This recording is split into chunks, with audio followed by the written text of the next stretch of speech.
Pasensya ka na, Katuning, ha? Ikaw talaga yung nagbigay sa akin.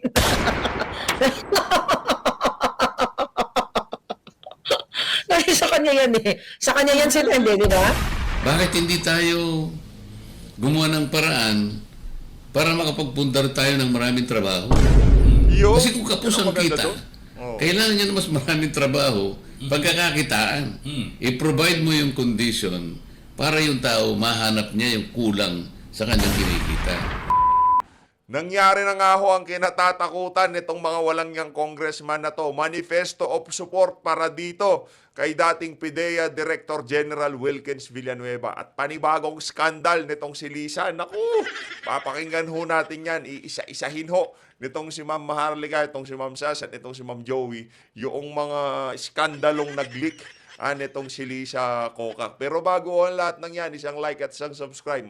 Malaking tulong na ho yan mga kababayan. Isang like sa mga bago at isang subscribe lang ho. Masaya na ho tayo dyan. At sa mga hindi pa ho nakapag-share ng ating video, napakabilis lang hong i-share niyan.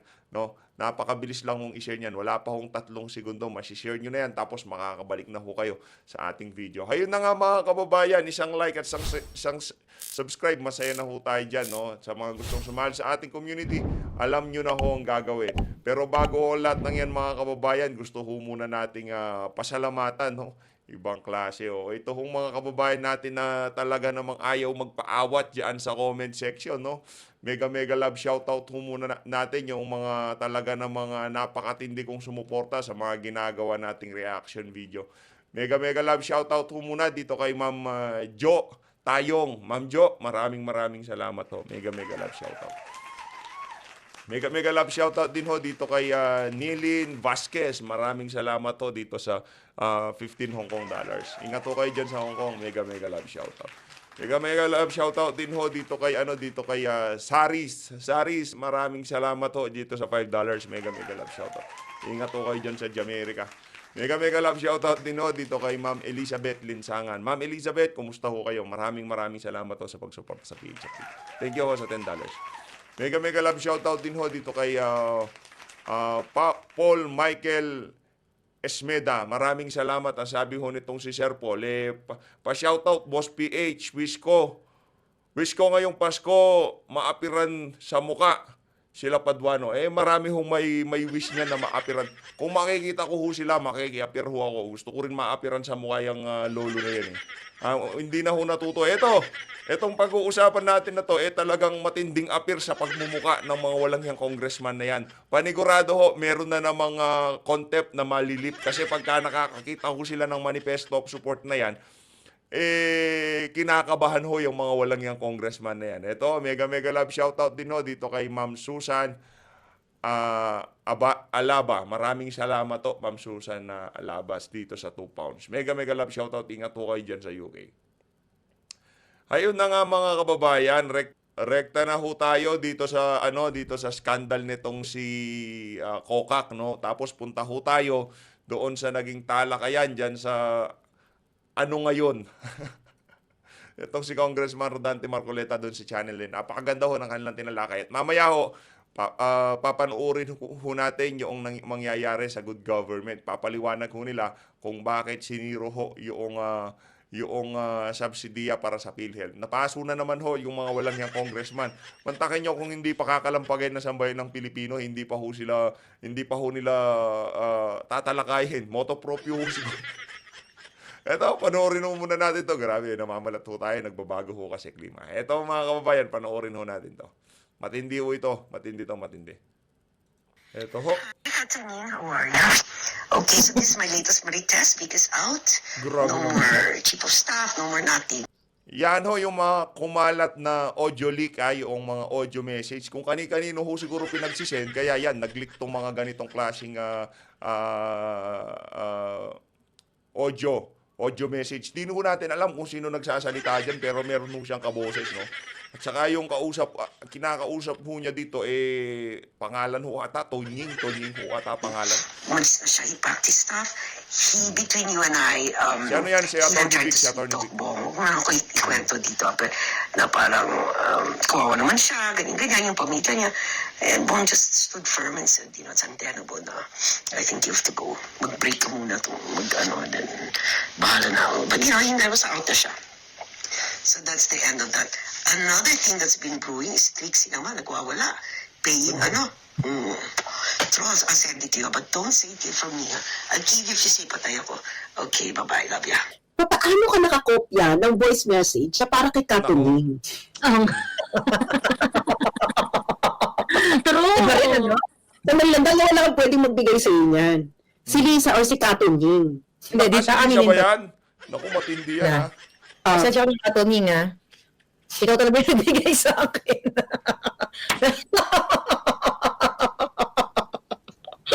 Dahil sa kanya yan eh. Sa kanya yan sinende, di ba? No, but seriously, random personality, I think si Katuning yun. Nagpapanggap lang siya na kunyari hindi siya. Kasi sa kanya yan sinende. Tapos may ni Katuning. Hindi, I don't know this person na sa akin, nagbigay. So kaya iniisip ko, baka si Katuning yun. Wait, Kasi, so a random person sent it to you via email?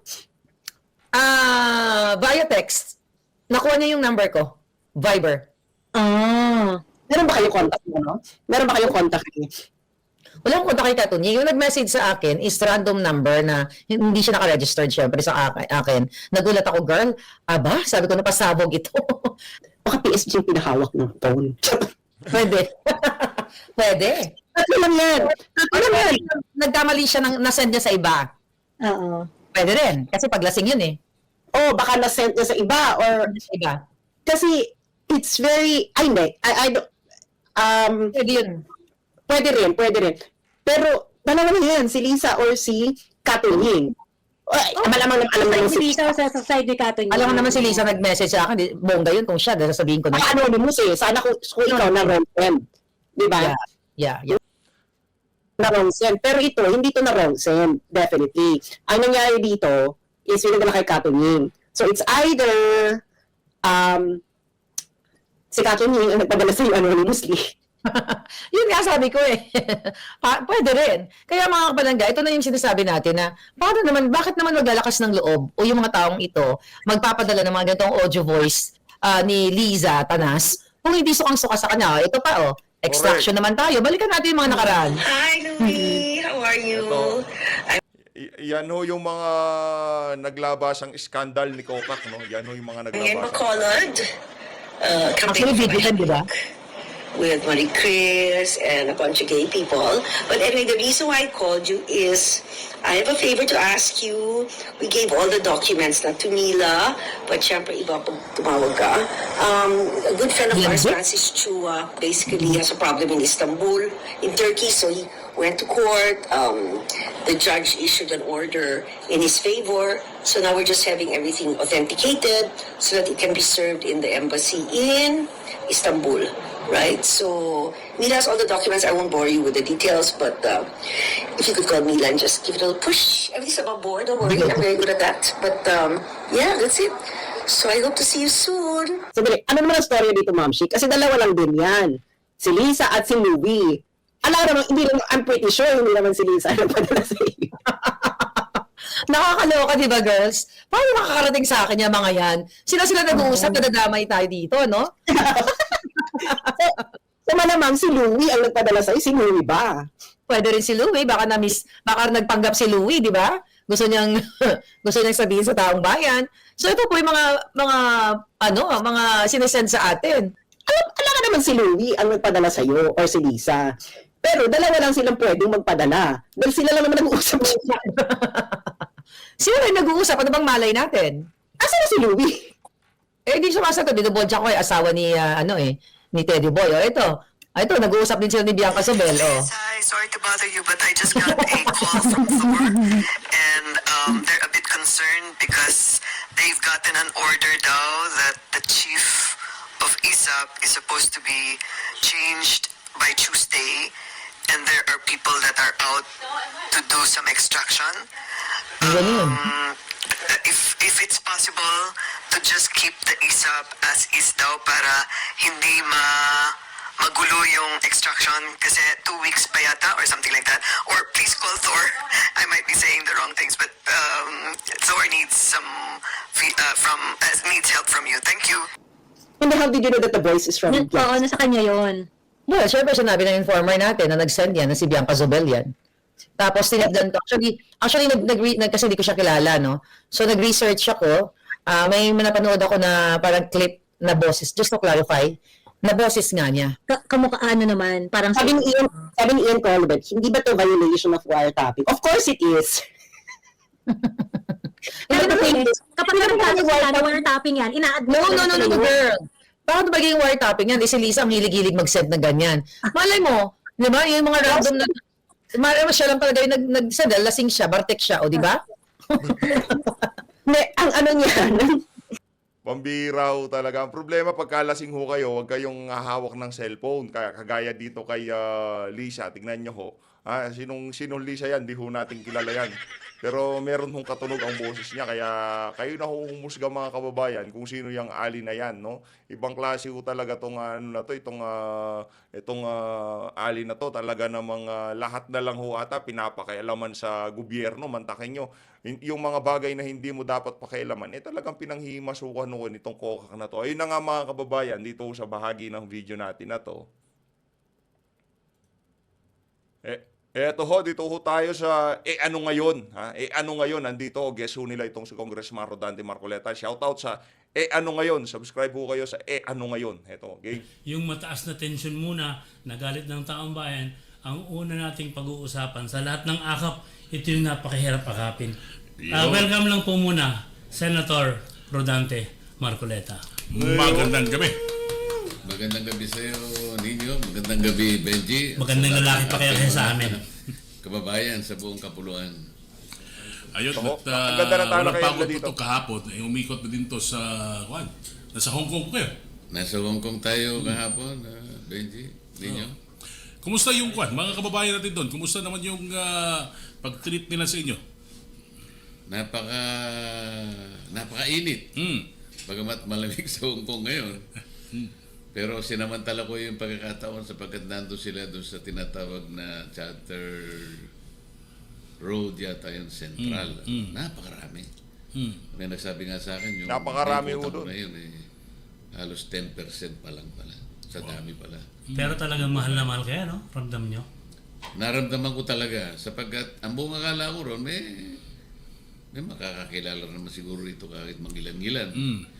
Hindi ganun eh. Paano? May yumakap sa'yo? May humalik ba sa'yo? Paano? Ano, di ba? Pinakita ko ho kahapon doon sa video natin na talagang pinagkaguluhan itong si Congressman Rodante Marcoleta ng mga OFW natin dyan sa Hong Kong. Meron ding talagang Gustong-gusto talaga. nakayakap sa akin. Kung ngayon ang eleksyon. Talagang sa bugso siguro siguro yung nabigla, hindi nila akalain nandun ako. Alam mo, paglapit ko, may sisigaw talaga eh. Ngayon, yung pag sumigaw siyang ganun, kilala niya ako, kaya siya nabigla, hindi niya alam na nandun ako sa likod niya o sa harap nila. Alam mo, Idol Bonito, kung ngayon ang eleksyon sa pagkapangulo, sigurado magiging presidente si Senator Marcoleta. Pero pag-uusapan muna natin yung mga isyong pambayan na alam ng tagapagtanggol ng bayan. Ngayon ay recess ang Kongreso. Yeah. Hindi pa. Pero hindi pa recess. Hindi, sa 20 pa eh. Abiyante pa. So, pero may mag-overtime pa dyan.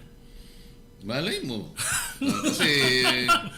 Kasi may may karapatan namang mag-hearing ang mga komite basta may basbas ng Taas. speaker. Wow. Yan. Okay. Ang mainit na pinagtatalunan ngayon ng lahat at nagagalit na ang taong bayan, alam niyo po ito. Tinanggal ni Senator Amy sa BICAM ang budget ng AKAP. Nagulat siya at nagagalit siya kanina, naririnig ko sa radyo na ibinalik ng walang paalam. Pero for the record, wag ko kayo mag-alis sa lahat ng senator. Sa 17 senators, 8 lang po ang pumirma para maaprubahan yung GAA ngayon. Hindi ho lahat pumirma. Kaya tatanungin natin si Senator Marcoleta. Ano po ba ang pinag-imamaingay ni Senator Amy na illegal daw ang AKAP? Nako. Siguro, kagaya rin ng iniisip ko, yung paraan at anong objective ba bakit meron pang akap? Kasi sa ngayon marami ng intervention ng ating pamahalaan ninyo Benji. naalala mo meron tayong 4Ps. Yeah. Na yan naman ay, alam ninyo na ang tinatarget ay mga kababayan nating talagang nando sa Lilayan. ikahus na kalagayan. Kaya tinawag na conditional transfer yan ng cash dahil meron dapat na mangyari habang binibigay mo yun. Halimbawa, kung sa'yo may anak, yung anak na bata ay kailangan makapag-aral ng Kuliyo. sang-ayon dun sa itinatadhana nung mekanismo, kailangan makapag-aral sila. Kasi kailangan hindi manatiling mahirap ang isang pamilya eh. Kaya nga merong sunset provision yun eh. Kailangan mapag-graduate natin sila. Kung yan naman ay nagdadalang tao, ay kinakailangan siya nagpapacheck up. Ibig sabihin, kailangan makasunod siya doon sa mga tuntunin o kondisyones na nakalatag para magpatuloy yun. So hindi sa lahat ng panahon ay aasa lang siya sa pamahalaan. Hindi, sapagkat merong panahon na dapat natatarget natin na pagdating ng ilang panahon, dapat sana napag-graduate mo na. Eh wala namang panghabang buhay naman na mahirap. Biski naman ang mahirap, ayaw naman niyang siguro na manatili yung pamilya niya sa kahirapan. At yun po ay nasa diwa sana ng 4Ps. Yun ang nakalagay sa batas ng 4Ps. Pero huwag kayo magagalit ha. Kanina inamin ni Senator Amy Marcos, 50 billion, 50 billion tinanggal sa 4Ps. Ano po ang magiging reaction niyo dyan? Yung 4Ps ang tinanggalan. 50 billion ayon kay Senator Amy, kaya hindi siya pumirma. Tinanggal mo yung magandang provision na nababantayan ng 4Ps, tapos ilalagay mo sa akap na walang malinaw na alituntunin. Eh sa aking palagay talagang may problema yon. Kasi yung bago mo tanggalin yon, yung sinasabi ko sa inyo na dapat papunta na tayo sa may napapag-graduate na tayo. Sa makatwid, kaya mo tinanggal yun, eh dahil kukunti na lang ang bilang. Ngayon, kung kukunti na ang bilang, ba't umimbento ka naman ng isa pang mekanismo para ipagpatuloy mo naman sa ibang kaparaanan? Yun. Eh di parang wala rin correct. tayong natapos. Para tayong naglokohan, ha. Tinanggalan nyo ng pondo yung 4Ps na kung saan ay meron na nakalatag na programa talaga na yung mga benepisyaryo kalaunan ay gagraduate. Eh ito naman hong akap na to, wala hong katapusan to. Habang mataas ang presyo ng mga pangunahing bilihin, yun kasi gusto nilang labanan dyan, yung inflation. Para yung buying power ng mga yung mga konti daw yung kita. Kaya mapanggang sa ngayon, di ho natin malaman kung paano yung sukatan ng kita na yan bago ka maging benepisyaryo ng akap na yan, no? Mas maganda ho yung 4Ps na yan compare sa akap. Pareho lang namang pareho lang namang na ayuda yan. Pero yung sa 4Ps, ang dyan, DSWD. Kung di ho tayo nagkakamali, sa DSWD yung 4Ps na yan. At yan, yung mga benepisyaryo, minomonitor. At pagkakalaunan, gumaganda-ganda ng buhay, nag-graduate sila. Diyan sa AKAP, walang graduate ko mga kababayan. Okay. Ano bang diferensya ng hinahabol nila kay Inday Sara dito sa gusto nilang mangyari sa kanila? Na akap na sila yung magdi-distribute. Ayun ang medyo double standard ninyo. Kasi kung maalala mo, yung budget ng OBP ay tinaya niya ng about 2 billion pesos for 2025. Pero ang nakita ng mga kasama ko, ay hindi kasi may mga duplication dyan sa mga budget na nakasakay dyan. Yung iba gawain na rin ng DSWD. Yung iba gawain na ng DOH. Yung iba sa sa Department of Education. Yung iba panched na yan eh. So ipamahala na lang natin doon sa mga agencies na kung saan nakatoka naman yung mandato na yan. Ba't kinakailangan dumaan pa sa opisina mo? O sige, palagay natin tama. Wala namang magawa ang Vice President. Tinanggal nga. Kaya naging 700 million. Ang nakapagtataka, bakit nagkaroon ng AKAP? Kasi bukod sa AKAP, merong AIX. Ito ang AIX, ito yung sa crisis situation. Bumaha, kabagyo, talagang Ito yung emergency fund noon. emergency yan. Outright na cash yan. ibibigay mo yan.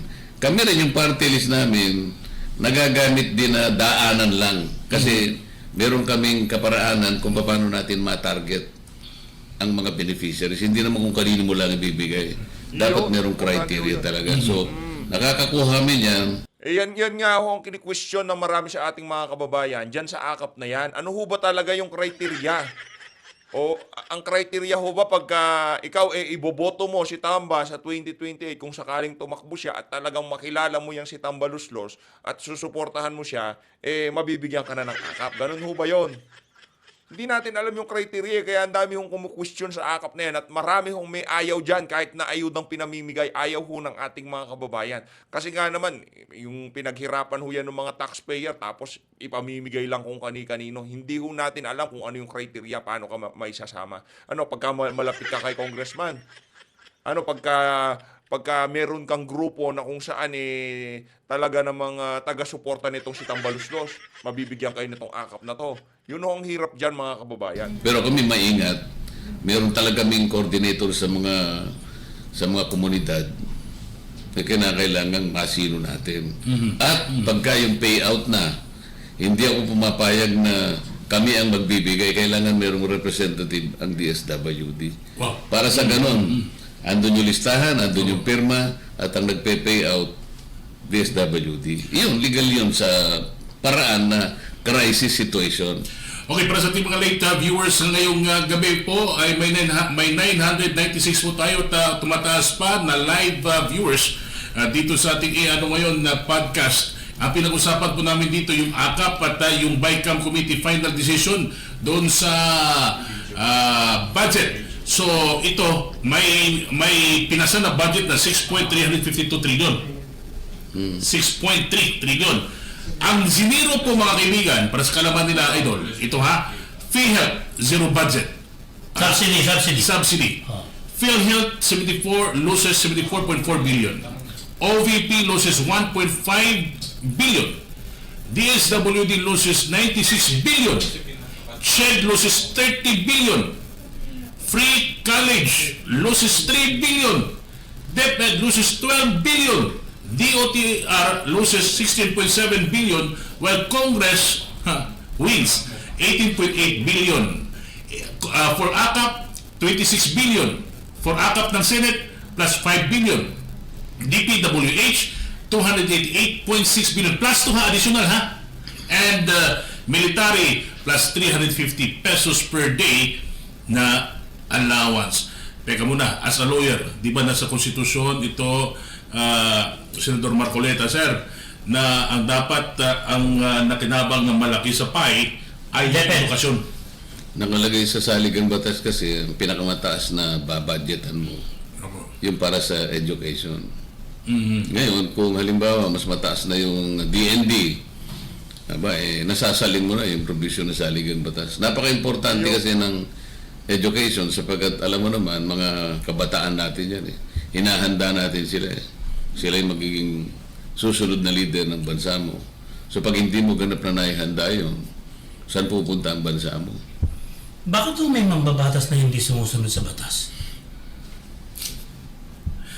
Meron ba? Bakit mo babawasan ng 12 billion ang DepEd samantalang sinisisi mo nga yung Vice President na nagduduplicate ka, ipaubayan natin. That's it. Paubayan mo, tapos kinuha mo. Nung DepEd pa siya, nag-resign na siya. Iba na yung DepEd Secretary, hindi ba? Binawasan pa rin. Ay, palagay ko may mali doon. Sapagkat kailangan manatili yung provision ng saligang batas na dapat yung mas nakakaumos kung pag-uusapan, paglalatag ng budget, yung education. Kinakailangan siya pinakamataas. Nung uli po namin kayong kausap, ang inyong opinion doon sa 89 billion na nilipat na Secretary Recto from PhilHealth to the National Treasury, ang sabi ninyo, parang may pinagbabatayan silang gaang. Ngayon, sinabi ng Supreme Court, mali. Sole. Hindi pa natin alam kung sinuli na. Bakit biglang ang subsidy ay tinanggal samantalang ang sabi daw po sa batas, ang syntax ay malaking bahagi niyan ibibigay mo sa subsidy ng PhilHealth. Meron na naman po bang nilalabag? Meron, sapagkat kaya nga gumawa tayo ng batas na yung mga industriya na pinanggagalingan ng syntax nga, yung alak, yung tabako, yan, at saka yung mga e-cigarettes, yan ang tinatawag ng mga Syntax. sin industries. Kaya yung taxes, tataasan nila necessarily. Pero may bahagi dyan sa buwis na yan ang talagang direktang pupunta sa PhilHealth. Sapagkat yan ang magiging pondo para, kasi nga yung PhilHealth, universal health na yan eh. So, dyan talaga manggagaling yan. Ngayon, kung sasabihin mo na sa member lang yan at yan naman ay nasagaa nga, pero naisabatas naman na dapat ibigay mo sa PhilHealth sapagkat yan ang tututok sa pangangailangan, pangkalusugan ng iyong mamamayan. Kasi universal health na nga ang pinag-uusapan. Ayuda sa Kapos ang Kita program. Yan yung akap. So kita pala, ibig sabihin, we are talking about economy. Ito ba sa tingin mo, Senador Marcoleta, sir, sa tingin niyo po, ito yung solusyon para sa problema sa ekonomiya? Unang-una, paano mo na-determine yung pinagbigyan mo na yun ang kapos sa kita? Yun. Mahirap na ma-determine yun. Kasi sa isang komunidad, halimbawa, paano mo sisinuhin? Paano mo i-determine kung sino yung kapos sa kita? Asan ang batayan natin? Wala naman akong makitang pinagbatayan nila, itong barangay na ito kapos sa kita lahat. Yung kabilang barangay, hindi sapat ang kanilang kinikita. Nasaan yung basis?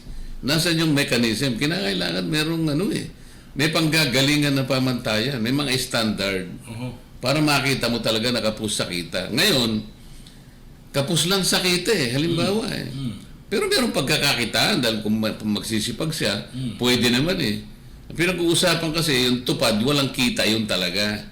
Yun naman yung sa dole. Kaya emergency na emergency na nagagamit natin, pero programa naman ng dole. Pero itong akap na to, doon pa lang sa kapusang kita, hindi ko na maintindihan na nasa ng batayan. Pangalawa, bakit ganito yung kaparaanan na programa para sabihin na nating matulungan natin kung halimbawa kapusang kita? Bakit hindi tayo gumawa ng paraan para makapagpundar tayo ng maraming trabaho? Kasi kung kapos ang kita, kailangan niya na mas maraming trabaho, pagkakakitaan. I-provide mo yung condition para yung tao mahanap niya yung kulang sa kanyang kinikita. Hindi sa paraan na magsasubsidize ka. Hindi magiging sustainable ito. Ang magiging problema dyan, iisipin ng tao, kayong dalawa, maring iniisip nyo ngayon, bakit kailangan nilang gawin ang AKAP 2025 budget ito dahil ba merong eleksyon? Sapagkat meron sila ngayon pambigay sa tao na nagkukunwari na tumutulong dahil panahon ng eleksyon So sinisiguro nila yung kanilang mga posisyon. Hindi ko nakikita yung pinaka basis ng lahat ng ito. Patronage politics. Patronage politics talaga. Malinaw na malinaw yun. At sa tingin ko, hindi nila makayang pangatwiranan yan. Yung binabanggit po ninyo na pagkukunwari na kunyari mabait kahit magbibigay kayo, kahit ayokong maging simplistic, Senator Marcoleta, sila ang nagdesisyon na alisin ang subsidy ng PhilHealth, pero nakipagkasundo ang Tingog Party List sa Development Bank of the Philippines at saka sa PhilHealth na sila ngayon ang mga siwa para malaman kung paano gagastusin yung perang pangkalusugan. Unang tanong ko po, pag kayo ba ay party list, trabaho po ba ninyo mag-implement ng mga medical mission na ganyan? Hindi namin trabaho yun. Ang masasabi ko lang, minsan, dahil mabilisan at alam naman namin yung kalagayan ng constituents namin, napapadaloy lang sa amin. Ngunit yung mekanismo ay nandun pa rin. Kinakasangkapan pa rin ang mga ahensya talaga na may mandato tungkol dyan. Pero yung, halimbawa, nagkaroon sila ng agreement na ipamamahala kamo sa tingog yung ano? Party list. Anong ipamamahala? Yun daw ang mga seminar training. Sila ang mga mahala, tapos mag-a-assist sila sa mga pagpapatayo siguro ng mga health centers, pagbibigay siguro ng mga gamot. Ibig sabihin, ina-abdicate na ng Department of Health yung kanilang mandato, yung Yun nga, kanilang bakit nga otoridad. po hindi DOS ang pinartner kung ganon? So, nakita mo na, pati ikaw, tinatanong mo nga. Yan ang tinatanong ating mga kababayan. Ako, ayoko na. Nung narinig ho natin yung balita na yan, bakit hindi nga ba DOH? Kasi dapat DOH yung magiging kapartner ng DBM at ng PhilHealth. Bakit ho itong party list na kung saan kilala naman ho natin kung sinong may-ari niyan. Ang may-ari ho niyan walang iba kundi itong si Martin Tambaluslos Romualdez. Kung pwede pala yung tingog party list na yan, di dapat yung sagip party list isama na rin diyan sa na yan. Memorandum para kung ano man yung klaseng kasunduang pinasok na yan ng tingog. Dapat lahat na lang ng party list isama natin.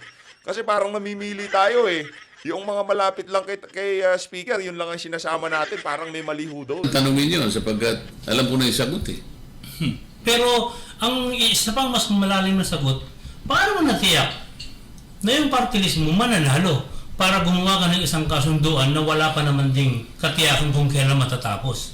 Isa pa yun.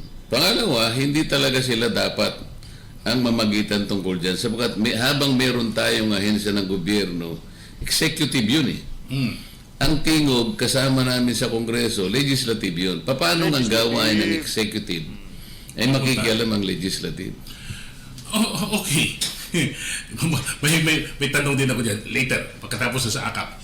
Ngayon, itong AKAP na ito, binigyan ng ilang bilyong piso para sa pondo na ito.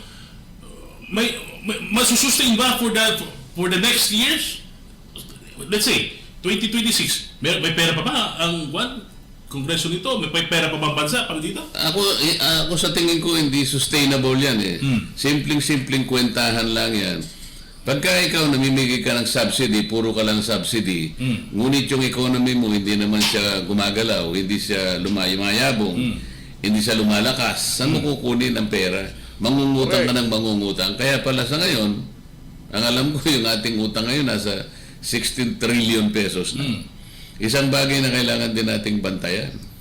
Dahil ang pinag-uusapan natin dito, yung debt to GDP ratio na sa mga economic managers, sinasabi nila, komportable tayo sa 60%.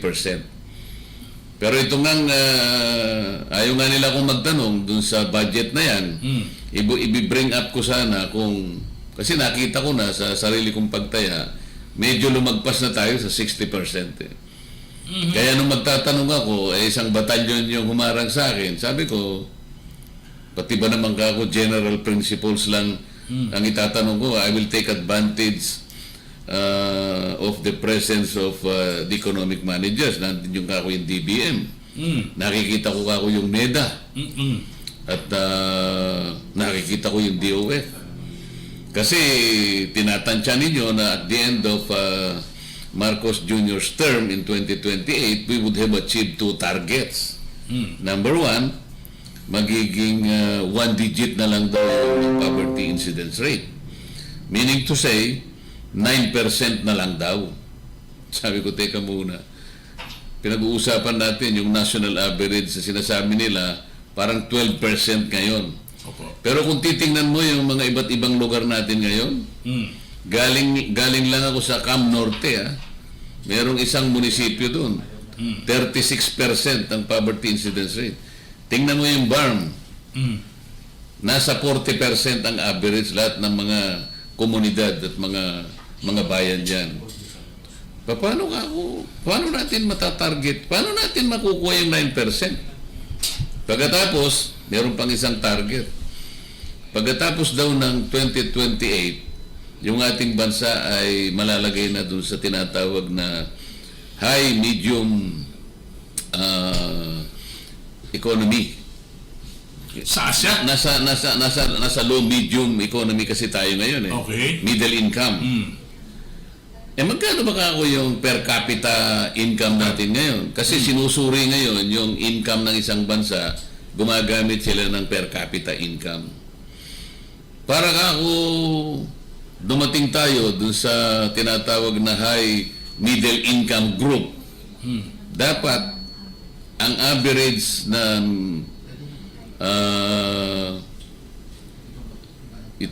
tinatawag na per capita income hindi ka bababa sa $8,000 per citizen. Per month? Hindi, per year yun. Per year. Okay. Sa ngayon, nasa 4,000 lang tayo. Okay. Kaya gusto ko sanang ibigay sa kanilang estimates at saka yung mga arguments na baka nambobola lang tayo. Baka hindi mangyari yan. Ika, ang tanong ko dyan, Dol, anong pinagbatayan? Na biglang conclusion without premise or without... Paano? May tanong po ako, kami pong mga mahihirap lang, parang hindi na masyadong may unawaan. Eh ano ngayon? Kung 16 trillion na ang utang natin, eh ano ngayon kung umabot ng 30 trillion? Hindi namin naiisip, ano ho ba ang kahihinat na natin kung umabot na sa sobra-sobra ang utang? Paano pa tayo makakabayad? Na-default na tayo. Kapag ka na-default ang isang bansa, makikita mo, ito na yung Banana Republic. Okay. Nako. Wala nang magbibigay sa atin ang kahit anong bansa. Isasara lahat ng mga international banks ang pagpapautang sa atin. Paano kung dumating ang pagkakataon na kailangan nating mangutang talaga? Ang problema pa, we have a banana republic guarded by mga unggoy. Paano mangyari?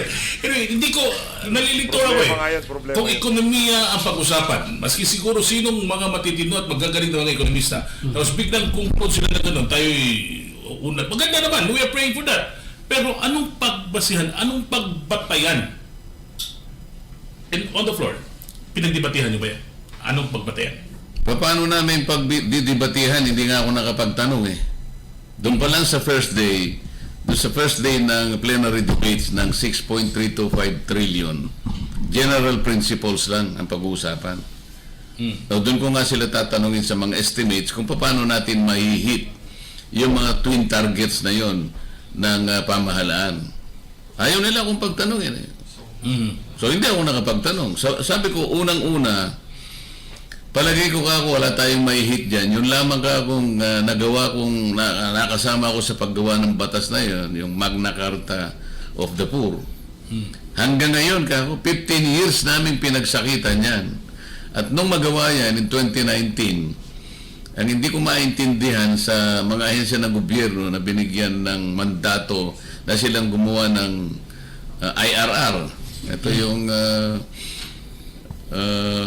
implementing rules eh. Eh sabi ko, hanggang ngayon yung implementing rules eh wala pa. 3 years. Isip-isipin mo ka itong batas na ito eh. Ito sana yung legacy na may iwan ko eh. At least naipundar ko na, naging batas na. Pagkatapos doon sa implementing rules and regulation. Yung IRR. Ito ba yung batas na hinarang ng isang Yan nga yan. ng mister ng isang artista? Yan nga yan. At dapat sana yan eh madali nabinbin talaga yun ang halos 2 kongreso ng dahil doon eh. Hindi malayo sa puso mo yung mga mahirap. So itong AKAP, as they would like to claim it, na para sa mga mahirap ito, sa tingin mo? Gusto ko yung tinutulungan ng mahirap, Opo. pero hindi sa ganong kaparaanan. Correct. Kasi ang pagtulong nila, kapag kaganyan lang ang pinag-uusapan, na bigay dito, bigay doon, walang patumangga, at wala namang katapat na production, Opo. lalong ihirap ang buhay natin. Ang magiging resulta niyan, tataas ang GDP natin kunwari, sapagkat perang nilabas mo eh. Pero consumption driven yun eh. Hindi maganda na ang isang bansa ay tataas ang GDP pero consumption driven. Ang pinakamaganda dyan, supply driven. Kasi pag supply driven, Ibig sabihin, yung binigay mong pera na gamit na may katapat na production. Sa mga PID, pag merong production, aandar yung manufacturing. Pag umandar ang manufacturing, maraming pagawaan, maraming pabrika ang tatayo sa mga komunidad natin. Mag-generate siya ng katakot-takot na trabaho. Pag maraming trabaho, kikita ang Pilipino, bababa ang presyo ng bilihin sa dami ng gumagawa ng produkto, mas maraming produkto, magkakaroon ng competition, makikinabang ang mamamayan. Hindi mangyayari itong mga kondisyon na ito pagka puro subsidy lang. Sa umpisa, nakakuha ng konting pera yung ating mga kababayan. Anong gagawin niya? Pupunta siya sa mall kagad. Pagkatapos ng 3 araw o 2 araw, wala na yon. Correct. Ano ang Real talk. future? Anong future nila? Inihahanda mo ba sa isang magandang kinabukasan? O puro na lamang pagbibigay na akala mo nang galing sa bulsa nila yung pera? Na walang katapusan. Na walang katapusan? There was an issue, yung mag-pay off, yung sa PPP. Ayun na nga. Every Saturday, kasi magbibigay Ayun na nga mga kababayan, kung gusto nyo panoorin ang buong video na yan, punta lang ho kayo dyan sa Ano Ngayon. Napakaganda ho na naging talakayan nila. Napakarami na naman ho nating natutunan dito sa naging interview na to ni Congressman Rodante Marcoleta. So always, mag-ingat ho kayo lahat. Mahalin natin ang Pilipinas. Maraming salamat. I-share ho, paki-share ng video para mas marami hong makapanood sa ating mga kababayan.